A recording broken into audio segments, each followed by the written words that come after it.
this thing called justice. It changes shape, depending on where you stand. Hello and welcome to One Piece 101, the series that breaks down everyone and everything in the One Piece world. Today we're going to examine one of the characters I personally find most fascinating in the series, Kuzan, better known as Aokiji. First, let's deal with that. As one of the three admirals of the Marines, Kuzan was given the epithet Aokiji, which translates into blue pheasant. Each of the Marine admirals are given a similar name comprising of both a color and an animal that correspond to their abilities and personality. The blue portion of Aokiji is likely derived from his devil fruit ability, the Hie Hie no Mi, or the Ice fruit. It's a Logia type that allows the user to conjure, manipulate, and become ice. As with all Logia types, this is extraordinarily powerful and an instant win condition when dealing with inexperienced combatants. Despite having such power, he is a very laid-back and chilled, get it? Chilled kind of guy. He practices his own brand of unique, quote-unquote, lazy justice, which can lead people to both underestimate him and his position. Nothing about his childhood is known, yet, although we do have drawings of him as a child and from when he first joined the Marines, which was at the age of 19, according to One Piece Film Z. This film isn't technically canon, but it was written by Oda, so take what you will from that. In One Piece chronology, his first canon appearance is during the Ed War between Roger and Shiki. He is seen conversing with Monkey D. Garp and admiring the fact that he turned down yet another promotion. The next time Kuzan would be seen was during the Ohara incident. Together with another future admiral, Sakazuki, who would become Akainu, he would be one of the 5 vice admirals to lead a buster call to destroy the island of Ohara and kill all of its inhabitants for their crimes of studying the ancient poneglyphs. One of the scholars of Ohara was a very young Nico Robin who had befriended a former vice admiral who had betrayed the Marines, Jaguar D. Saul. In two very conflicting actions, Kuzan proceeded to freeze and kill Saul during the assault on Ohara. However, he allowed Nico Robin to escape, freezing a trail to safety in the ocean for her. He was far from her savior though, leaving her with the parting warning that he was not her ally, and would be quick to come after her should he feel that she became a threat. He would encounter Robin again on Long Ring Longland Island. God, that's always a mouthful. It's like a tongue twister. Long Ring Longland Island, Long Ring Longland Island, Long Ring Longland Island. After the Davy Back fight, the Straw Hats, including Robin, ran into Kuzan, now known as the Marine Admiral Aokiji. He expressed some disappointment in Robin's choice to become a pirate, and provokes the rest of the crew, resulting in a devastating defeat of the Straw Hats. He then does what he does best and engages in two conflicting actions. Firstly, he allows the Straw Hats to escape.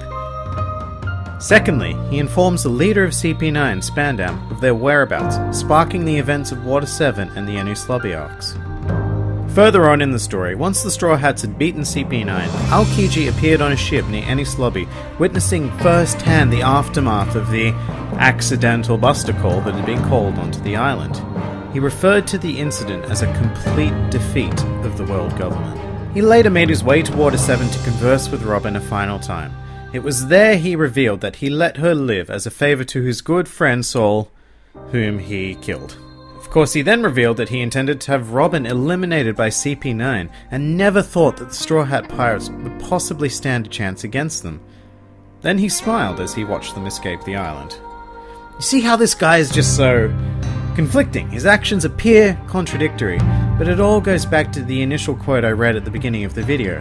This thing called justice. It changes shape depending on where you stand, and Kuzan clearly spends a lot of time metaphorically moving about. Whenever he appears, you can never be entirely sure what his motives are or what course of action he'll take. He would next appear as a key figure in the Paramount War alongside the entirety of the Marine forces.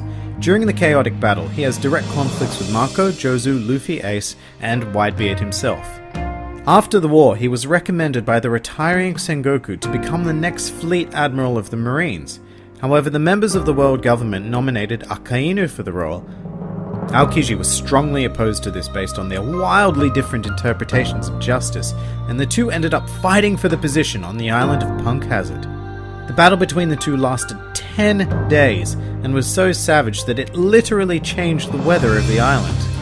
Akainu was the one to emerge victorious, and he spared Aokiji's life, though much of his body was left permanently scarred and he lost part of his leg, which he now uses ice to compensate for. This would be the last time that he'd be referred to as Aokiji, as he left the Marines and went back to his actual name, Kuzan.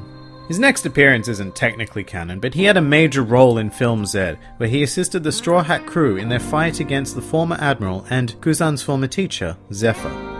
He would not be seen again canonically until just after the Straw Hats left Punk Hazard. Kuzan arrived just in time to prevent the warlord Doflamingo from killing Smoker, whom he considers a friend. So by this time, Kuzan has had far too much time being a good guy, and Doflamingo, like the good guy he is, came through to rectify that, stating that he'd heard some very bad rumors about him.